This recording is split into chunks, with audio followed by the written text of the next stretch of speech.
You may write me down in history with your bitter, twisted lies. You may trod me in the very dirt, but still like dust, I'll rise. Does my sassiness upset you?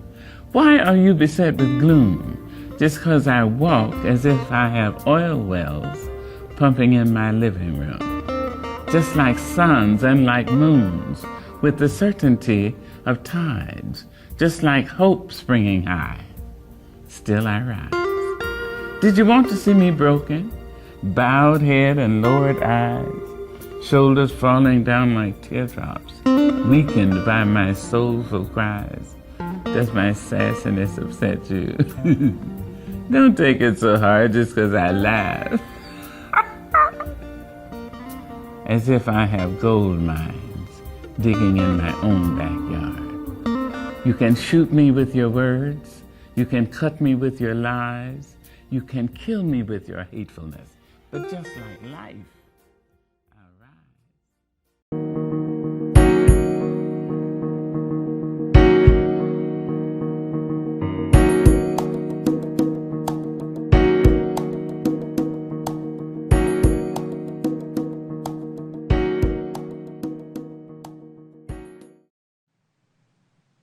Major Eason, how are you? What are you up to? Hey, Major Withrow. I'm reading about the Benjamins. The Benjamins? Like money?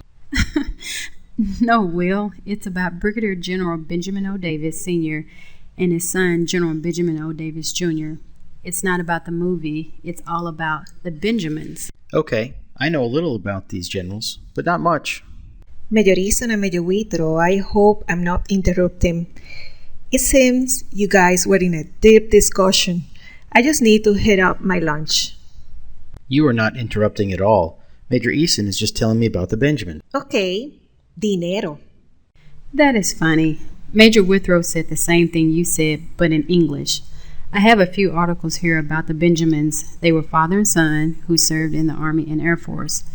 I'm currently reading about Brigadier General Sr. now and the barriers he went through to become successful. I hear you all discussing the Benjamins. You know, he has a very unique story. You mind if I sit in?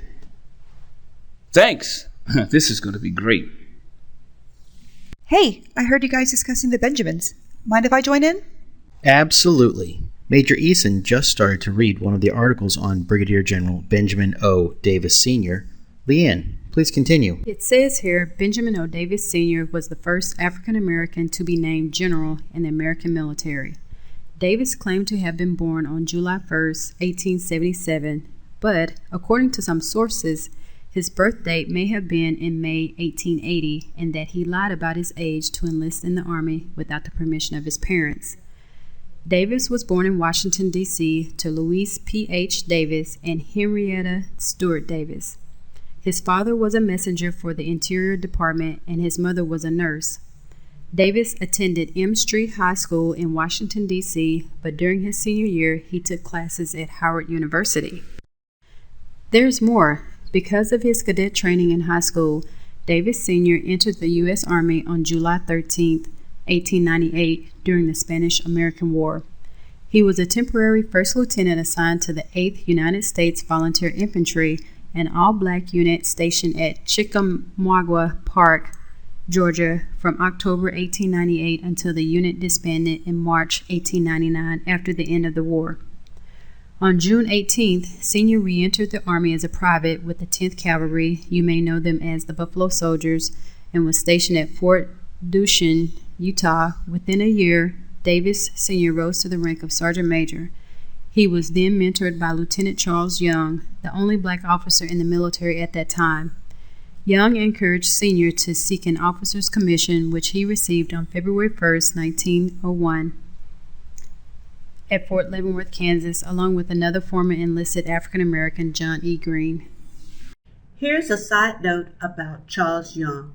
Mr. Young, an American soldier, was the third African-American graduate of the United States Military Academy, the first black U.S. National Park Superintendent, first black man to achieve the rank of colonel in the United States Army. Wait a minute.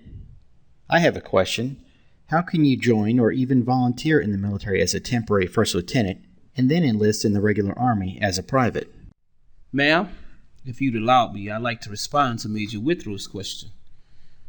You see, sir, African Americans played a vital role in the Spanish-American War. In fact, not only did their involvement have a significant impact on the outcome of the war, but it also initiated the decline of discrimination against African Americans in America. Now, not surprising, but discrimination among blacks during the war was extremely common. At first, many of them didn't want to fight, but then the government saw fit to directly promote blacks to sergeant and some even to the officer ranks. This encouraged black men to volunteer and opened the door for others to temporarily assume key supervisory roles over other black soldiers. Separate but equal. Major Eason, can I see your articles? Sure, here you go. I just need to read this for myself. In the spring of 1901, Davis Sr. received his first overseas assignment when he was sent to serve with the 10th Cavalry as second lieutenant. He returned to the United States in August 1902 and over the next 4 decades served in a number of capacities, including Professor of Military Science at Wilberforce University, Military Attaché in Liberia, and Border Patrol along the Mexican-United States border. From 1917 to 1920, Sr. again served in the Philippines, reaching the temporary rank of lieutenant colonel before returning to the United States with the rank of captain.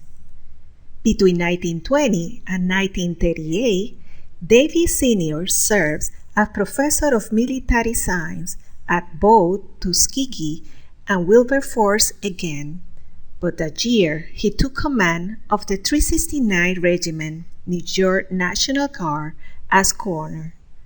On October 25, 1940, he was appointed Brigadier General. Promoted general at age 60, Davis saw little action in World War II.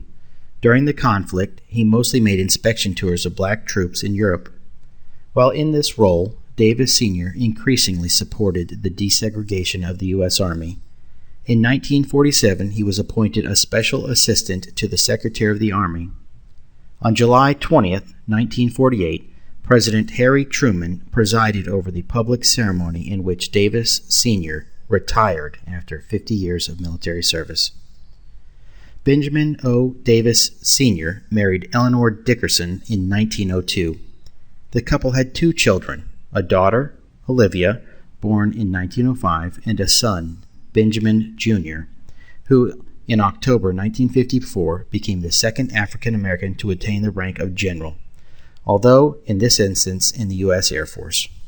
Benjamin Sr. died on November 26, 1970, at the Great Lakes Naval Hospital in Chicago, Illinois, and was interred in Arlington National Cemetery.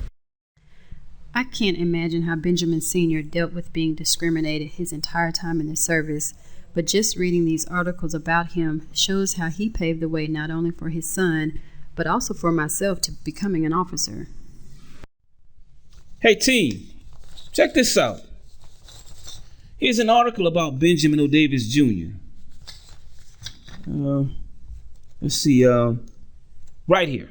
It reads, on December 9th, 1998, an Air Force general was awarded his 4th star, making him a member of that service's small circle of highest-ranking officers.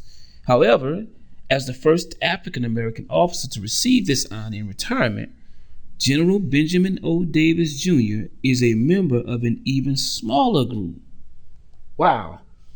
It says here, founder and commander of the Tuskegee Airmen, 33-year veteran of 3 wars, and son of the Army's first black general. Wow, that's amazing. Secretary of Defense William S. Cohen said this about Davis when he received his 4th star. He said, Davis is a great warrior, a great officer, and a great American. Wow. It was a long and hard road for Benjamin Jr. He was born on December 18th, 1912, in a military environment which probably molded his career choices. Davis Sr., whose career was hampered by prejudice, taught his son not only the evils of segregation, but instilled in him a determination to see it abolished. Davis Jr. earned a 1932 nomination to the U.S. Military Academy from Representative Oscar S. DePriest, then America's only black congressman. He was the first African American to be admitted to the Academy since Reconstruction.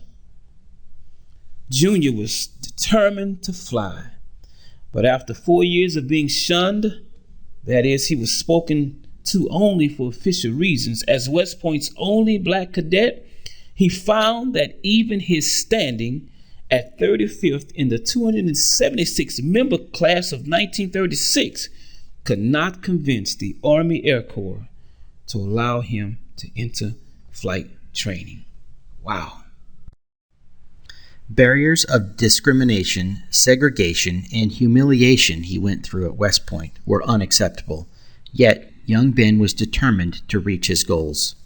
It's year 2020, and we as leaders can learn from Benjamin how to overcome any obstacle. Hey team, listen to this.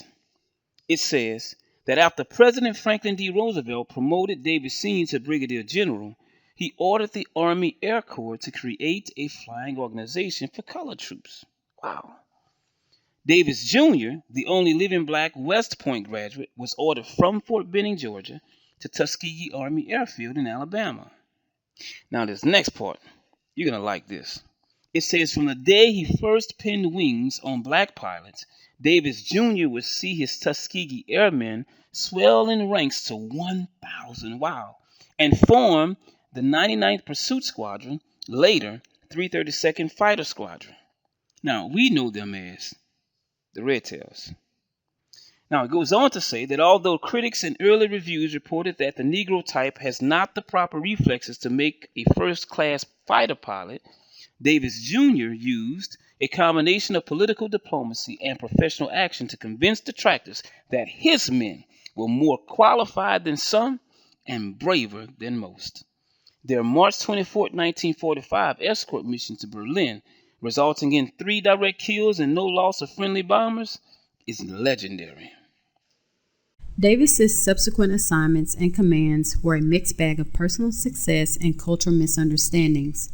For example, while attending the Air War College in Montgomery, Alabama, Davis and his wife Agatha were barred by the color laws from eating at most of the area restaurants. In commands in Korea and Germany, Davis's performance was so exemplary that he ended his career as Deputy Commander-in-Chief of the U.S. Air Force. After retiring in 1970, he served as an Assistant Secretary at the Department of Transportation under President Richard M. Nixon. Major Withrow, as a white soldier, what do you think the barriers are from your point of view? The color of law is a legal term that refers to acting under the appearance of legal authority. The phrase color of in legal terminology often means that something has a certain pretense or appearance. When something is done under color of law, it means that the activities are colored by a pretense of legal clout. During World War II, African Americans in southern states were still subject to the Jim Crow laws. The American military was racially segregated, as was much of the federal government. The Tuskegee Airmen were subjected to racial discrimination both within and outside the Army. Despite these adversities, they trained and flew with distinction.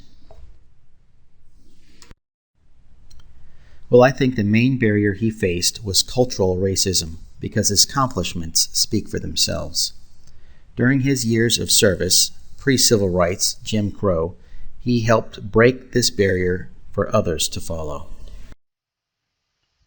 You know, team, as a black man, and even as a soldier, I've experienced much degradation and discrimination both in and out of the military.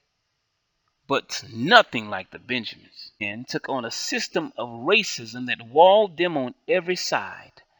And yet, with each act of personal courage, they dismantled it brick by brick until it came crashing down. I'm encouraged today that while honoring the legacy of heroes like the Benjamins, who fought valiantly against injustice, to look deeply into myself and make the choice that I will always stand for what's right. But just like life, I'll rise. Does my sexiness offend you? Oh, does it come as a surprise that I dance as if I have diamonds at the meeting of my thighs? Out of the huts of history's shame I rise. Up from a past rooted in pain I rise. A black ocean leaping and wide, welling and swelling, I bear in the tide. Leaving behind nights of terror and fear, I rise. Into a daybreak miraculously clear, I rise. Bringing the gifts that my ancestors gave. I am the hope and the dream of the slave. And so, naturally,